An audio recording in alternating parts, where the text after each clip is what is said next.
तो अभी हमें एक ऐसे शहर में जहाँ पे कि हमेशा रात ही रहती है। स्वागत है आपका स्वालबार्ड में। स्वालबार्ड वैसे तो नॉर्वे के अंडर आता है, लेकिन इसकी ऐसी कुछ ट्रीटीज़ हैं जिसके चलते कि दुनिया की किसी भी कंट्री से आप यहाँ पे आके रह सकते हैं और काम कर सकते हैं और आपको कोई भी वीज़ा नहीं चाहिए।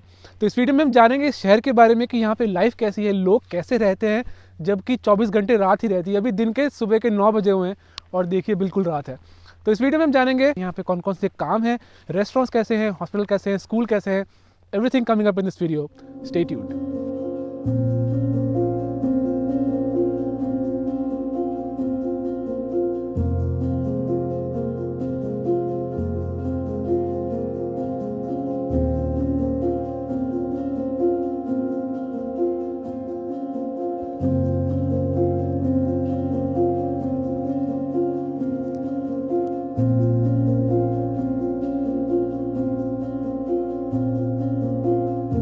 तो यार अभी तो देखिए रात है और ये रात रहने वाली है मार्च तक। मार्च में पहला सनराइज़ होगा और जो लास्ट सनराइज़ था वो था मेरे ख्याल से अक्टूबर में।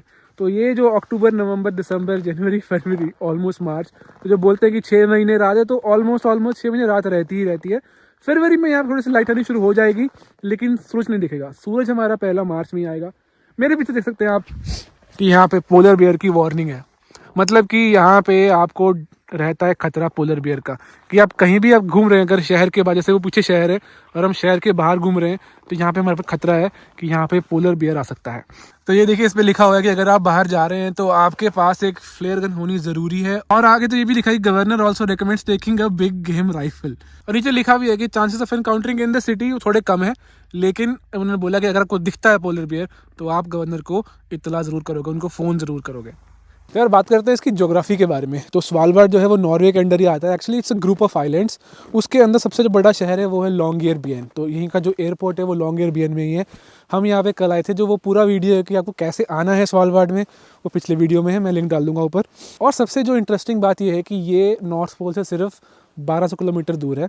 तो जो आपने देखा होगा वीडियोज़ में लोग बोलते हैं यूट्यूबर की नॉर्थ पोल पहुँच गया मैं, तो नॉर्थ पोल के सबसे नज़दीक जो है, जो लैंड फॉर्म है, जो धरती है, वो स्वालबार्ड में ही है। तो यार ये देखिए ये है पूरा मैप स्वालबार्ड का। अभी हमें लॉन्गेयरबियन में, और जो मेन एयरपोर्ट है वो यहीं पे ही है, इसके पास में यहाँ पे ये शहर है।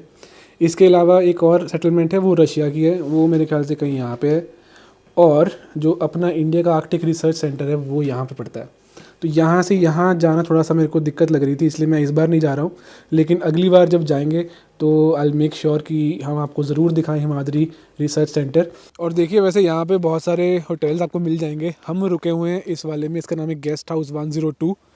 और सबसे जो चीपेस्ट है वो यही है। मैंने दिखाया था आपको लास्ट वीडियो में अंदर से कैसा है ये।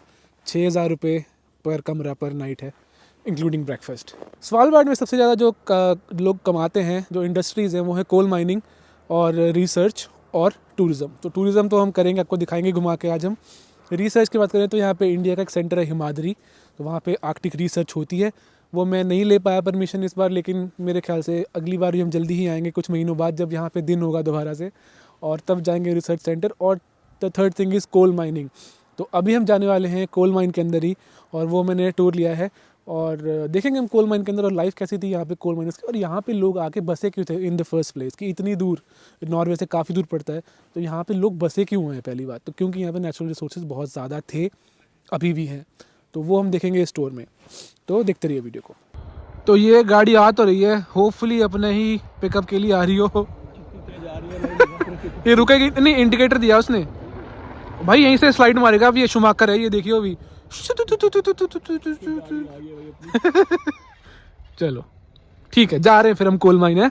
खुशखबरी सेठी साहब की जय हो, इनके होते हमको ये टूर करने का अवसर प्राप्त हुआ। So we have, what was your name? I forgot your name. My name is Warren. Warren. And you have been living here for how long? I have been living on Svalbard for 7 years. 7 years? Yeah. So for some people it's a long time. Uh-huh. And for some it's a short time. Uh-huh. But I'm planning on living here for a longer time. So. And how old are you? How old are you? I'm 20. Okay. Okay, 28. Yes. You're so young. Oh, thank you. How do you find living here? Like, isn't it boring because it's at night all the time? Oh no, not at all. One thing, the night or the polar night. it's kind of, what can I say, for me it does not feel so different because where I'm from in North Norway, Okay. it's also dark during this Yeah. season. Yeah. So it's not so big difference. So I'm kind of used to it, and it's also very nice. One thing I really like, it's a small place, so you know a lot of the people living here, Okay. but you also have so many opportunities here. Yes. So activities you can do in the afternoon, and In the night as well, it's the same thing. but also if you really like enjoy like Arctic lifestyle, you can say I'm not a big fan of hiking, but I really enjoy going on snowmobile trips. Okay. Going But do you- out in the nature. But do you have to carry like a firearm with you as well Yes. for the polar bears? Yeah, all the time. So we have these polar bear signs, and when we pass the sign, we have to bring a firearm. And have you it's have you not by seen the law, but you need something to scare the bear. the with. bear? Okay. And have you seen the bear Yeah. in these 7 I have, years? Yes. How many times? Oh, I don't know. Maybe. Actually, we don't. If we know it's a polar bear in the area, we just don't go there. Okay. So I have not seen it so many times. Maybe I've seen a polar bear like 30 times, maybe. From how far? Oh, all kind of distance. Okay. Like a couple of kilometers to. Closest I've been to a bear is maybe 100 meters. Wow. Or it could be closer because, but it's on. That was because of it. Kind of was an accident. We didn't know it was there. Okay. So when we were driving a snowmobile up a hill and it came over the top, then suddenly the bear was just right over there. And then you just drove off? Yeah. Then we drove away to a safe distance, so we did not bother the bear. And Because it was a female Okay. with 2 cubs. With the cubs. Oh. So it didn't follow you? It No. chased you off? Oh, they were playing in the snow, so Okay. we went away. We were standing like maybe 400 meters away. Nice. You see up to the left here, the blue line there. That is the Clover seed. That's the seawall. Hello, वो जो आपको green green दिख रहा है ना, वो है seed wall. जो आपको बताता है यहाँ पे सीड बैंक है। यहाँ हर तरीके की सीड हर कंटेनर में जमा करा के, अगर मतलब एपोकैलिप्स हो गया, धरती का विनाश हो गया ना, तो दोबारा मैनकाइंड को स्टार्ट करने के लिए खाना चाहिए ना, क्रॉप्स चाहिएगी। तो यहाँ ये वो सीड वॉल काम आएगा। और इस पे अगर मिसाइल भी मार दोगे ना आप, ये खत्म नहीं होता है। पर्मा फ्रॉस्ट के अंदर है। इसको किसी भी नेचुरल फैक्टर से, किसी भी ह्यूमन फैक्टर से आप इस सीड वॉल को खत्म नहीं कर सकते हो। इसीलिए यहाँ पर बना हुआ है। ये माउंटेन के अंदर है पूरा। The rest of the group. तो ये पहुंच गए हम कोल माइन में। तकरीबन 15 लोग हैं जाने के लिए अंदर। तो एक बाहर तो एक ग्लोबल सीड वॉल्ट है ही, लेकिन यहाँ पे एक नॉर्वेजियन लोकल सीड वॉल्ट भी है जो कि इन माइंस के अंदर ही है। तो ऐसे इन्होंने सीड्स रखे हुए हैं पैक करके बर्फ़ के अंदर। तो मतलब सीड वॉल्ट का मतलब ये है कि परमाफ्रॉस्ट में ठंड रहती है तो वहाँ पे कोई दिक्कत नहीं होगी। ठंड में वो सीड्स ग्रो नहीं कर पाएंगे, तो प्रिजर्व्ड रहेंगे। And we measure the quality on it to see how much percent. And we are sitting here on the outside. You can see the airport down here. And if I open it, you can see the tunnel. And it actually goes all the way to the other side here. इनमें से कोई suit पहनना है अपने को। चलो sir, कैसा लग रहा है? कौन से ब्रांड का है? अरमानी। भाई आपकी नौकरी चली जाएगी इतना धीरे धीरे कपड़े पहनोगे तो ब्रो। अंदर सारा कोयला निकालना है अभी। यार मैं बदबू आ रही है, इससे बहुत ज्यादा। इसी दिन के लिए घर वालों ने पढ़ा लिखा के बड़ा किया था। एक दिन जाकर दूर बढ़ेगा। अभी हम तैयार है माइन में जाने के लिए। नाइस। अरे जेबी आई है अंदर। हाँ, जेबें भी हैं। भाई ये खुल जा रही नीचे। इसकी जेब फटी हुई है साले की। जेबें मार रखी। This is the lowest one. काफी यार स्केरी सा है ये जगह सारी, ऐसे भूतिया सी। देखो ये नीचे ट्रेन ट्रैक्स हैं और चले जा रहे हैं अंदर अभी सभी। So far? Yeah?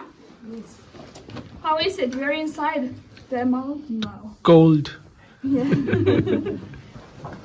This inside here is the seed vault that we have here, the Nordic Seed Bank. And it opened in 1984.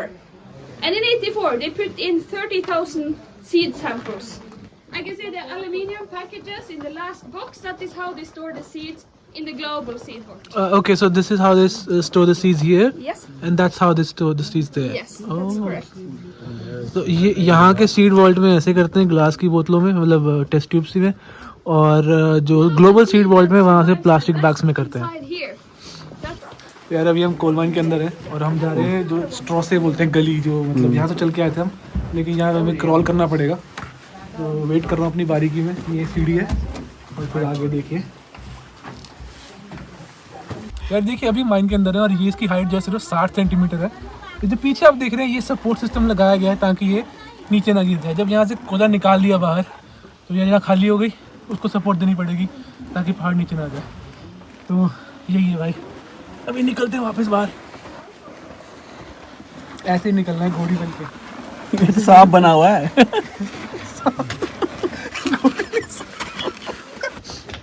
तो अभी ख़त्म हो रहा है टूर और ये देखिए ये कोयले की ही पूरी लेयर है। आप देख सकते हैं ये काला काला जो है कोयला है, उस पर सल्फर है ऊपर नेक्स्ट लेयर। तो यहाँ से आप ले सकते हो सोवेनियर, दुनिया का सबसे नॉर्थ का कोयला। तो हमने 2-3 पीस ले लिया है, 1 किलो भर ले, मार बेच देंगे। तो यार अभी हमने एक्सपीरियंस करा कोल माइन को। तो मतलब यहाँ पे जो रिहाइश है लोगों की मेजरली वो कोल माइन से शुरू हुई है, लेकिन उससे पहले भी लोग आते थे क्योंकि यहाँ पे बहुत सारी वेल्स थी, पोलर बेयर्स है, तो उनकी हंटिंग के लिए लोग आते थे यहाँ पे। फिर कोल माइनें शुरू हो गई, तो तकरीबन मेरे ख्याल से 7 माइंस हैं, जिनमें से कि 2 अभी भी ऑपरेशनल है। एक रशिया साइड पे और एक नॉर्वेजियन साइड पे, जो कि बंद होने वाली थी नॉर्वेजियन साइड वाली, लेकिन फिर ये रशियन वॉर हो गया तो यूरोप को फिर से कोयले की ज़रूरत पड़ गई, तो इसलिए जो लास्ट माइन उन्होंने बंद नहीं करी अभी, वो अगले साल बंद हो जाएगी। बात करें कोल माइन एक्सपीरियंस की तो यार काफ़ी डिफ़िकल्ट है वो सिचुएशंस, वो कंडीशंस कि बहुत ही कम जगह है और आपको उसमें से रेंग के जाना है। तो इसके लिए जो लोग यहाँ पे काम करने आते थे वो क्यों आते थे, क्योंकि यहाँ पे जो सैलरी थी वो थी 4 गुना नॉर्वे की सैलरी से, प्लस जो टैक्स था वो था सिर्फ 4%। तो these people were making a lot of money.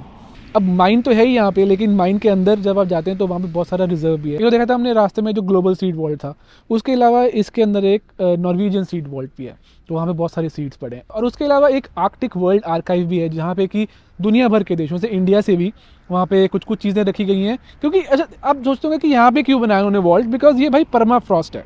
Permafrost बोले तो कि बर्फ़ ही बर्फ़ है यहाँ पे, तो अगर कल को यहाँ पावर सप्लाई बंद हो जाती है तो ठंडा रहेगा, वो प्रिजर्व्ड रहेगा। और ये जो आर्काइव जो है इसके अंदर गिटहब का सोर्स कोड भी पड़ा है, इंडिया के ताजमहल की फ़ोटोज़ पड़ी हैं। तो ये इससे रखा गया कि अगर कल को दुनिया ख़त्म हो जाए तो मतलब लोगों के पास कुछ देखने को रहे कि हाँ ये पहले ज़माने में लोग ऐसे रहते थे। तो यहाँ पे हर देश ने अपना अपना कुछ कुछ रखा है और इंडिया ने ताजमहल की फ़ोटोज़ रखी हैं। और फोटोज़ के नीचे टेक्स्ट भी लिखा गया है 5 भाषाओं में, हिंदी, इंग्लिश, मैंडरिन, अरबिक और स्पेनिश। तो देखिए काफ़ी बिजी शहर है, ऐसा नहीं है कि हम नॉर्थ पोल के पास है तो यहाँ पे लोग ही नहीं है, काफ़ी बिजी शहर है। और अभी हमें इस शहर के सेंटर में, तो ये चेक करते हैं यहाँ पे कौन कौन सी दुकानें हैं, शॉपिंग मॉल, कौन से ब्रांड्स हैं और खाने पीने का क्या सीन है। Let's check out.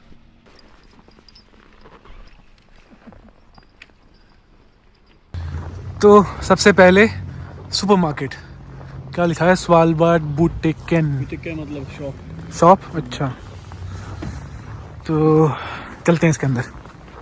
इस पे बाहर लिखा है कि भाई बंदूक वैसे तो कैरी करो लेकिन अंदर मत लेके जाओ।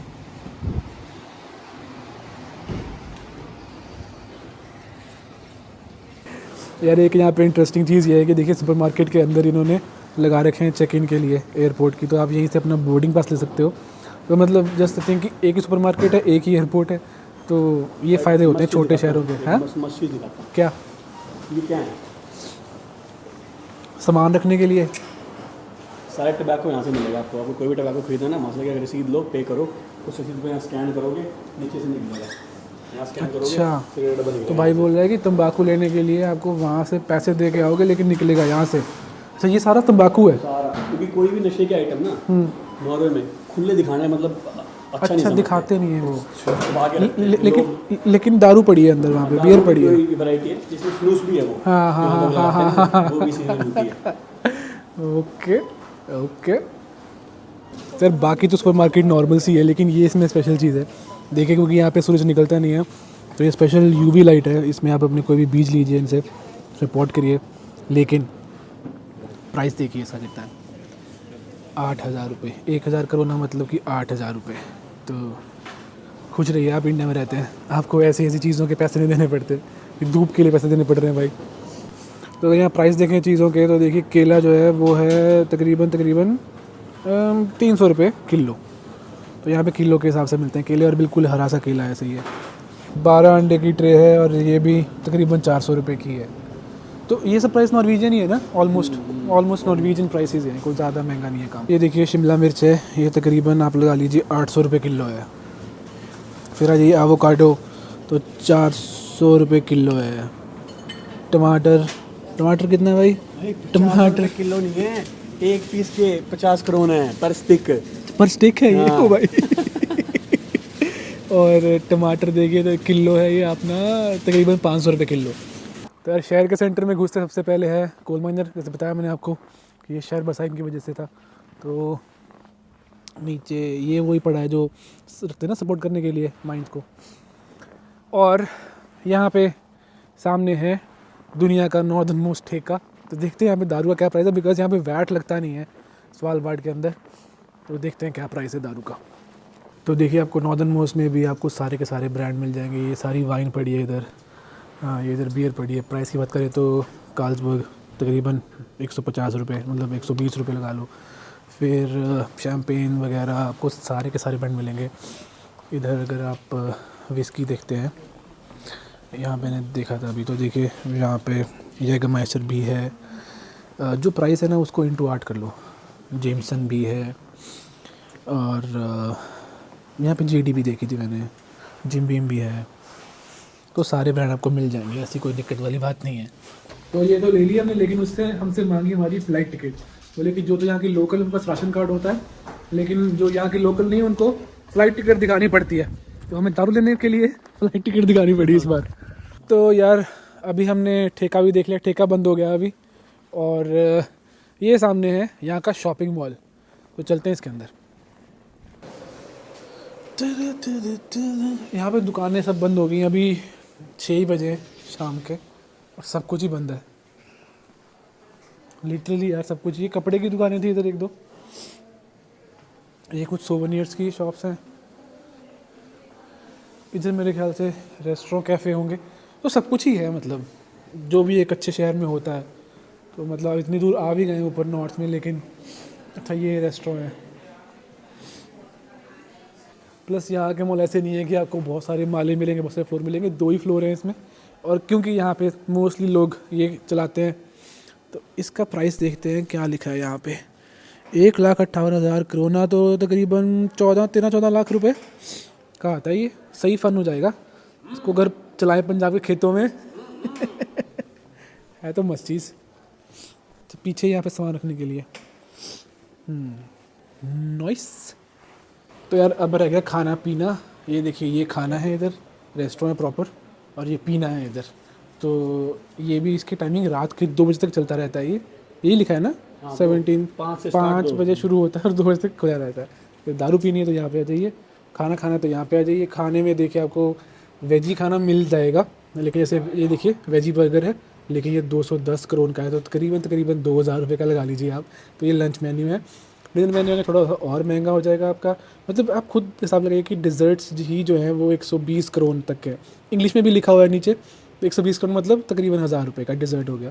तो खाना आपको तकरीबन 2-3 हज़ार का पड़ेगा ही यहाँ पे। तो देखिए यहाँ पे जो गाड़ियों के नंबर हैं वो यूरोपियन यूनियन टाइप नहीं है, जैसे होता है ना नीली नंबर प्लेट होती है वहाँ पे, वो नहीं, यहाँ पे अलग से ही है। और ZN आई डोंट नो क्या मतलब है इसका, बट हर गाड़ी का नंबर ZN से शुरू हो रहा है। ZN, वो भी ZN। तो यार हमने सेंटर देख लिया, अभी हम वापस जा रहे हैं हमारे गेस्ट हाउस में। तो इसके अलावा यहाँ पे स्कूल भी है, कॉलेज भी है, यूनिवर्सिटी भी है। इतने सारे कोर्स ये ऑफ़र नहीं करते, तो अगर आपको कुछ स्पेसिफिक कोर्स करना है तो यहाँ से लोग जाते हैं नॉर्वे, मतलब मेनलैंड नॉर्वे, ये भी नॉर्वे ही है। यहाँ पे लोग ये बोलते हैं कि अगर आप पैदल चल रहे हैं तो आप अपनी बॉडी पे रिफ्लेक्टर ज़रूर लगाएं। जैसे इसकी जैकेट पे लगे हैं, ये लगे हुए हैं, तो ये चमकेंगे जब लाइट पड़ेगी। मेरे पे नहीं लगे, तो मैं बस चला हूँ राम भरोसे। तो यार एक बहुत ज़रूरी चीज़ की, जो यहाँ पे सीवेज है और पानी की सप्लाई है, उसकी जो पाइप्स हैं वो ऐसे रखते हैं ऊपर, उनको ज़मीन के अंदर नहीं डालते, बिकॉज इतनी ठंड है तो ये सब कुछ जम जाएगा, सीवेज जम जाएगा, पानी जम जाएगा। तो जब मैं ग्रीनलैंड में था वहाँ देखा था मैंने कि जो सीवेज थी ना वो सिर्फ कुछ अमीर लोग या फिर सरकारी बिल्डिंग्स जैसे कि हॉस्पिटल, स्कूल में ही होती थी हीटेड। बाकी लोग क्या करते हैं कि क्योंकि ये सब जम जाता है तो उनके जो टॉयलेट्स में ना वो डालते हैं प्लास्टिक के बैग, और उसमें ही पॉटी करते हैं, उसको फेंक देते हैं बाहर फिर, क्योंकि वो इतना अफोर्ड नहीं कर सकते। लेकिन यहाँ देखा था हमने मॉल में भी जो टॉयलेट्स थे वो प्रॉपर चल रहे थे, तो मेरे ख्याल से सब कुछ यहाँ पे हीटेड ही होगा, तो थोड़ा सा एडवांस्ड है ये ग्रीनलैंड से।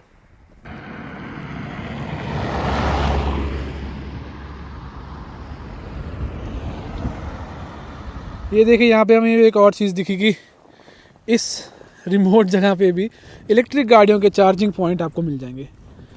ये देखिए पूरी पार्किंग है और इसमें काफ़ी सारे चार्जर्स लगे हुए हैं। और मुझे दिमाग में आया कि मैंने आपको बताई नहीं है एक चीज़, कि ये जो रात है वो रात रहती क्यों है यहाँ पे दिन हो क्यों नहीं रहा। तो थोड़ी सी साइंस है उसमें कि जो अर्थ है उसका जो एक्सिस ऑफ रोटेशन है टिल्टेड ऑन 23 डिग्रीज। तो अभी के टाइम पे इन महीनों में जो ये वाला पार्ट है स्वालबार्ड का, जो अर्थ का ये वाला पार्ट है, that is away from the सन।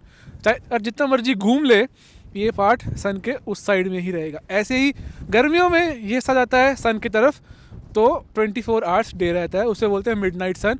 उसके लिए मैंने एक और वीडियो बनाई है अलग से, तो उसका मैं लिंक डाल दूंगा ऊपर, you can go and watch that as well. यार ये देखिए मेरे सामने अभी जो ट्रक वाला है ये डाल रहा है बजरी और नमक का मिक्सचर, मतलब ट्रक नहीं, JCB जो भी मशीन है ये। और इसका मतलब, इसका जो पर्पस है वो यही है कि ये स्प्रिंकल करने से ना ये स्लिपरी नहीं रहती है, जो भी सड़क है उस पर गाड़ियाँ और लोग स्लिप नहीं करेंगे फिर। यार वैसे तो काफ़ी लोग ये बोल देते हैं कि स्वालबार्ड ऐसी जगह है जहाँ पे कि आपको रहने और काम करने के लिए वीज़ा नहीं चाहिए, इंक्लूडिंग इंडियंस, पाकिस्तानीज़। कागज़ों में तो ये बात सही है, लेकिन जब आप यहाँ पे आओगे तो जो फ़्लाइट आएगी वो नॉर्वे से ही आती है। तो नॉर्वे से फ़्लाइट लेने के लिए वहाँ पे आपका पासपोर्ट कंट्रोल होता है। तो ऑब्वियसली अब आप नॉर्वे कैसे आओगे, आप शेंगन वीज़ा लेके ही आओगे। तो प्रैक्टिकली वो बात पूरी तरह सही नहीं है।